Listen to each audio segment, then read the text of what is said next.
नमस्कार सांग मैंने मु पीयूष आज एक नूतन वीडियो को आपण मानक स्वागत। आज जो वीडियोटी मु आपण को देखैबी एवं वीडियो विषय रे कहबी से हेउची आम फार्म रे लागि थाई आपेल बेर गछ विषय रे गछगुरिक ग्रोथ केमिति हेची केमिति लागिची आउ केते गछ मु लगेइची से विषय रे मु आगु को वीडियो रे आपण मानक देखैबी एवं कहबी। এই जो गछटी आपण माने देखुचंती এই गछटी मु मो फार्म रे सर्वप्रथमे लगेइथिली। ए आपेल बेर गछटी मु गोटे नर्सरी रु आनिकी लगेइथिली किंतु से लगेइबार 2-3 मास पर फलिबा आरंभ कला एवं सुंदर फलिला।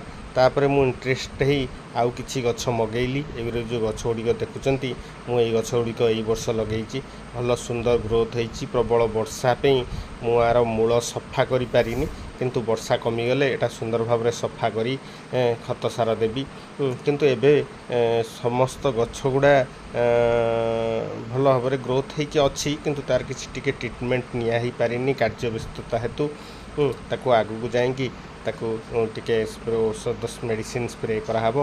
आपण माने देखुथिबे ए गछरे फूल कसी भी आसी गलानी फूल आसी गलानी कारण आगु को तार सीजन आसिलानी ता देरे फल धरिया पे हेतिपई आगु को ताको आमे टिके ता मूल रे कुड़ा खसा करी ताको टिके सार औषध दबा।